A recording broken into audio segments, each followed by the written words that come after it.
اچھا علی بھائی، ایک بڑا ہی امپورٹنٹ مسئلہ پہلے بھی کئی بار ڈسکس ہو چکا ہے، لیکن میں چاہتا ہوں ہماری آڈینس تک دوبارہ پہنچے. طلاق کا مسئلہ، ایک ہے، تین ہے، اکٹھی دینی چاہیے، اکٹھی دے تو کیا شمار ہوتی ہے؟ یہاں پہ پھر لوگ فوراً مسلک تبدیل کر لیتے ہیں. پہلے ایک مسلک میں ہوتے ہیں، جب ہو جاتا ہے تو پھر وہ چینج کر لیتے ہیں.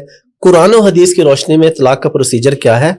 اور اگر کوئی بندہ تین بول بیٹھا ہے تو اس کی کیا ہے، اس کے بعد رجوع ہے یا نہیں ہے، ایک کے بعد ہے یا نہیں ہے؟ تفصیل سے پلیز اس مسئلے کی. دیکھیں، جو اہل سنت کی جتنی کتابیں ہیں، جتنے ائمہ ہیں، وہ تو متفق ہیں کہ ایک مجلس کی تین طلاقیں تین شمار ہوں گی اور اس کے بعد رجوع نہیں ہو سکتا. ٹھیک ہے. اور حلالہ بھی نہیں ہو سکتا، وہ تو حرام ہے. وہ تو ایک نیچرل حلالہ ہے. ٹھیک ہے. کہ اس نے کسی اور جگہ شادی کی، بائی چانس ہو گیا، وہ ایک علیحدہ معاملہ. ٹھیک ہے. اب آپ نے پوچھا طلاق اسلام میں طلاق ایک. ٹھیک ہے. اس کے بعد دوسری طلاق دینے کی ضرورت نہیں.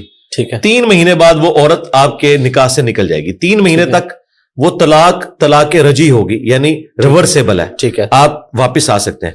3 مہینے کے بعد، یعنی عورت 3 دفعہ پاک ہوتی ہے پیریڈز کے بعد، آلموسٹ 90 دن کے بعد وہ طلاق بائن بن جائے گی. یعنی وہ طلاق کے بعد اب آپ کا نکاح بھی ٹوٹ گیا. اب آپ اپنی مرضی سے اس کی طرف رجوع نہیں کر سکتے. اس کی مرضی آپ سے شادی کرے دوبارہ. ٹھیک ہے. نئے حق مہر کے ساتھ، نئے نکاح کے ساتھ، وداؤٹ حلالہ. اب یہاں پہ نہیں، ظاہر ہے ایک طلاق کی بات ہے نا. ہاں جی. اور اس کی مرضی کسی اور کے پاس چلی جائے. لیکن قرآن میں آیا کہ اگر وہ عورت اسی شوہر کے پاس واپس آنا چاہتی ہے جس نے اسے ایک طلاق دی تھی اور طلاق بائن بن گئی، تو ان عورتوں کو ان کے انہی شوہروں کی طرف لوٹاؤ تم. ٹھیک ہے. کیونکہ بعض اوقات بیچ میں بدماش قسم کے سالے پڑ جاتے ہیں نا، وہ کہتے ہیں نہیں اسی طرح نہیں جان دینا. اس ٹائم تو وہ کہتے ہیں، بعد میں وہ اپنی بیویوں کے ہاتھوں اپنی بہنوں کو ذلیل کرواتے ہیں. عورت کی عزت اس کے خاوند کے گھر میں ہی ہے. اب یہ جو بات ہے نا کہ 3 طلاقیں کٹھی، کیوں 3 طلاقیں کٹھی دیتے ہیں یہ لوگ؟ اس لیے کہ ان کے پاس دین کا علم ہی نہیں. شادی کرنے کا شوق ہے، طلاق کے مسائل ہی نہیں پتا. میں نے جب کبھی کسی کا نکاح پڑھایا نا، اسے بتایا کہ بھائی 3 طلاقیں کبھی دماغ میں بھی نہیں سوچنی، ایک بھی نہیں سوچنی. کیونکہ ابو داؤد میں حدیث ہے، اللہ تعالیٰ کو حلال چیزوں میں سب سے ناپسند طلاق ہے. حلال اس لیے رکھی کہ بعض کا جینون ضرورت ہوتی ہے، ادروائز یہ اللہ کو پسند نہیں. مسلم میں حدیث ہے کہ شیطان کا تخت پانیوں پہ لگا ہوا ہے. شام کے وقت اس کے چیلے آ کے اسے مختلف گناہوں کی خبر دیتے ہیں کہ آج فلاں سے فلاں گناہ کروایا، فلاں سے فلاں. وہ خوش نہیں ہوتا. جب ایک چیلا کہتا ہے نا آج میں نے میاں بیوی میں علیحدگی کروا دی، وہ اسے معانقہ کرتا ہے. جب پھر ڈاکے ملتا ہے تو کم صحیح پایا ہے بھائی، کیونکہ ہوں جدوں علیحدہ ہون گے نا تے معاشرے کے لیے وہ بچے ناسور بنیں گے. تو یہ اتنا نازک رشتہ ہے، اس میں ایجوکیٹ لوگوں کو کرنا چاہیے کہ ایک طلاق دیں، اور وہ بھی ضرورت پڑے تو، ادروائز ضرورت کوئی نہیں ہے. قرآن میں سٹیپ بتائے گئے نا کہ آپ نے پہلے اپنے بستر سے ان کو الگ کرنا ہے، اور پھر بہت ضرورت ہو تو آپ بس اس طرح سرزرش والا مار سکتے ہیں جس طرح چھوٹے بچے کو مارا جاتا ہے. یہ نہیں کہ ہڈی پسلی اس کی توڑ دینی ہے، ایسا معاملہ نہیں کرنا، اور وہ بھی ایک ایکسٹریم کیس کے اندر ہے. تو طلاق آپ نے ایک دینی ہے. کٹھی 3 طلاقیں دینا اگرچہ حرام ہے، گناہ ہے، لیکن صحابہ کرام کا اجماع ہے کہ وہ اسٹیبلش ہو جائیں گی. اس کے ثبوت میں مسلم میں حدیث ہے کہ حالت حیض میں طلاق دینا حرام ہے، لیکن نبی علیہ السلام نے عبداللہ بن عمر نے جب طلاق دی تو رجوع کروایا. جب ان سے پوچھا گیا اس طلاق کو شمار کیا گیا تھا، ان کا ہاں شمار تو کیا تھا، اس کے سوا تو چارہ نہیں تھا. حرام تھی لیکن اسٹیبلش ہو گئی. صحابہ کرام کا اس کے اوپر اتفاق ہے. الموطا امام مالک میں پورا چیپٹر موجود ہے. وہ جو مسلم کی حدیث ہے نا کہ نبی علیہ السلام کے زمانے میں حضرت ابوبکر اور عمر کے ابتدائی دور میں 3 ایک شمار ہوتی تھی، وہ اس عورت کے لیے کہ جس کی رخصتی نہ ہوئی بھی ہو. ٹھیک ہے. مرد نے اس کے ساتھ صحبت نہ کی ہو، اسے کہتے ہیں غیر مدخولہ. غیر مدخولہ عورت کو اگر مرد 3 طلاقیں دے تو وہ ایک ہی شمار ہوگی. اس مرد کے پاس اجازت ہے کہ وہ اس عورت سے دوبارہ شادی کر سکتا ہے. ٹھیک ہے. بشرطے کہ خلوت سیاح ثابت نہ ہو، یعنی رخصتی نہ ہوئی ہو. ونس رخصتی ہو گئی ہے، خلوت سیاح ہو گئی ہے، تو پھر آپ نے اسی رول کو فالو کرنا ہے کہ اگر 3 طلاقیں دے دیں جو مرضی. اب یہ نہ جا کے اہل حدیثوں سے فتوے لیں.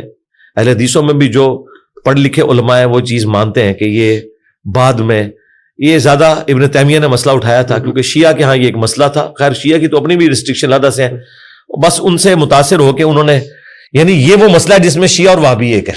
اچھا ویسے تو سمجھ لو اٹ کتے دا ویر تو نہیں کہنا چاہیے تھا، اور کوئی اس کے لیے کوئی مناسب چیز تو آپس میں ان کی دشمنی ہے. انڈیا پاکستان کا ویر کہہ لیں. ٹھیک ہے. اس مسئلے میں اتفاق ہے. ہاں اس مسئلے میں ان کا اتفاق ہے. تو بہرحال کتابیں جو ہے نا اہل سنت کی وہ تو یہی بتاتی ہیں کہ صحابہ کرام نے 3 کو 3 شمار کیا ہے. اس میں دوسری رائے نہیں ہے.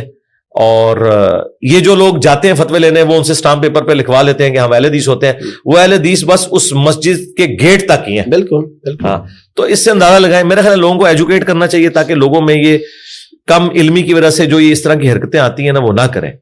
ابن عباس کا قول موجود ہے سنن کبری البیہقی کے اندر، الموطا امام مالک کے اندر، کہ تم میں سے کوئی شخص غصے پہ آتا ہے اپنی بیوی کو 100 طلاقیں دیتا ہے تو پھر آ کے کہتا ہے ہم کیا کریں، تو ابن عباس کیا کرے، جاؤ 3 طلاقوں کی وجہ سے تمہاری بیوی حرام ہوگی، اس تان میں تم نے مذاق کیا.